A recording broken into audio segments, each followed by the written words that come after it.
हमारी जो इस वक्त हालत है कि नफ़रतें पैदा की जा रही हैं मजहबों में, इन नफ़रतों को ख़त्म कर और फिर से हम में इत्तेहाद और इत्तेफाक रख। जितना मुझसे मांगा गया मैंने मांगा अल्लाह से कि रहम कर, इन मुश्किलों से हमें निजात दे, और जो इस पे लगे हुए हैं कि नफ़रतें बढ़ाई जाएं, अल्लाह उनके इन रास्तों को बंद कर। जो सिक्योरिटी काउंसिल के हिदायतें थीं उन पे इजराइल को काम करना चाहिए और वहाँ सीज फायर करना चाहिए, क्योंकि मुसलमान को समंदर में नहीं फेंक सकते। 24 करोड़ मुसलमानों कहाँ फेंकेंगे? इसलिए मुसलमानों के साथ भी बराबर का सलूक कीजिए। मैंने जनाब जितना मुझसे हो सका मैंने दुआ मांगी अल्लाह के दरबार के सामने, नबी करीम सल्लल्लाहु अलैहि वसल्लम के दरबार के सामने, कि अल्लाह हमारी मुश्किलात को आसान कर, हमारे लोगों को भाईचारे में रख।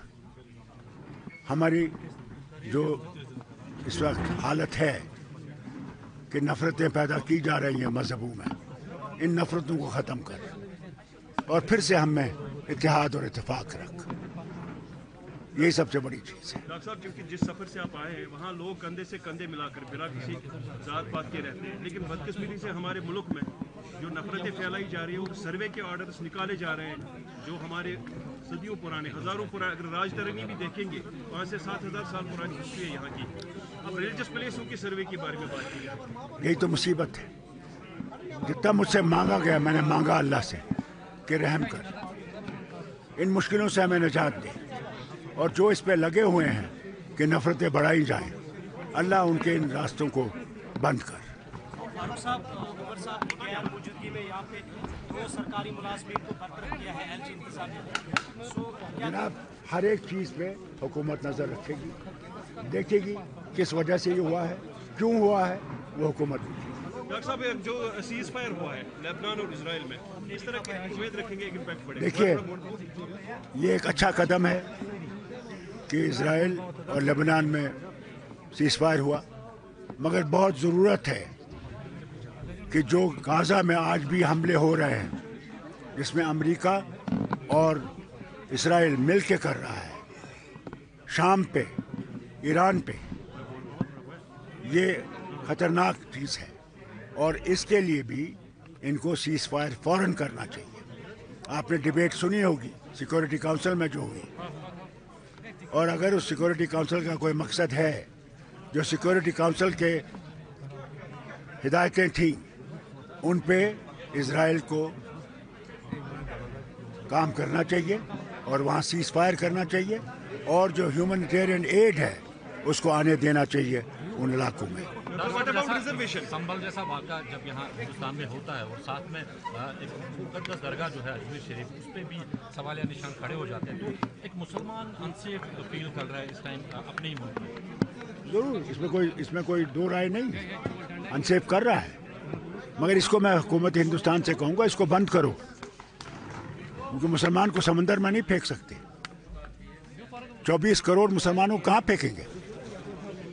इसलिए मुसलमानों के साथ भी बराबर का सलूक कीजिए। वही हमारा आईन है। आईन में कोई फ़र्क नहीं है किसी मज़हब में, किसी ज़बान में, सब बराबर हैं यहाँ, और उस चीज़ को इनको याद रखना चाहिए। अगर आईन को इनने तितर बितर किया फिर कहाँ हिंदुस्तान रहेगा? रिजर्वेशन का भी हम इनसे कहेंगे, रिजर्वेशन पे इनको देखना चाहिए कि ज़रूर है जो नीचे गिरे हुए वर्ग है उनको रिजर्वेशन होनी चाहिए, इसमें कोई शक नहीं है, तभी उठेंगे। इसलिए तो रिजर्वेशन रखी गई थी, इनको बराबरी पे लाया जाए, इसको देखना चाहिए, बराबरी देखना चाहिए। क्या सरकार को चाहिए कि वो सरकार को चाहिए कि वो जो एलजी एडमिनिस्ट्रेशन है उनसे एक रिपोर्ट मांगे कि कितने लोगों के एडवाइजरी रिपोर्ट्स हैं, किन किन को अभी नौकरी से बाहर निकालने का उनने अपना प्रयास किया? ये सवाल आपको हुकूमत से करना चाहिए, उमर साहब से करना चाहिए। को निकाला गया है 2 जो सरकारी, यह मैंने सुना अभी, उस पर भी हुकूमत देखेगी किन वजहों से निकाला गया, क्या वजह है, ये कोई ऐसे नहीं निकाल सकते हैं, इसलिए देखा जाएगा इंशाअल्लाह। ये जो यहाँ की रीजनल पॉलिटिकल पार्टीज है वो मुसलसल नेशनल हाई पुलिस को टारगेट बना रही है कि जब से हुकूमत बनी है इसको एलजी इंतजामिया डोमिनेट करने की कोशिश कर रही है। अल्लाह ताला करे, मैंने उनके लिए भी दुआ मांगी कि अल्लाह ताला उनको सही रास्ता दिखाए और सही रास्ते पे लाए।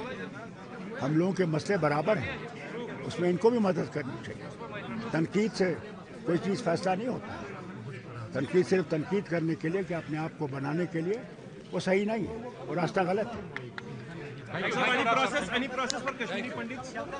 कश्मीरी पंडित समाज ने एक सोसाइटी बनाई है जिसमें उन्होंने केंद्र सरकार को एक लेटर लिखी है, उसमें कहा कि हमें फ्री कंसेशन पे जमीन दिया जाए, हम वापस लौटेंगे कश्मीर। तो क्या कहेंगे? देखिए, जब मैं भी वज़ीर आला था, 370 भी था, हमने कोशिश की उनको बसाने की। उस वक्त हालात बहुत ख़राब थे। कौन रोकता है कश्मीरी पंडित को यहाँ आने से? जहाँ जितनी भी जमातें हैं उनने कहा इनको आइए, घर आइए, उनका फैसला है आएंगे कब आएंगे, ये उनका फैसला है, ये हमारा फैसला नहीं है।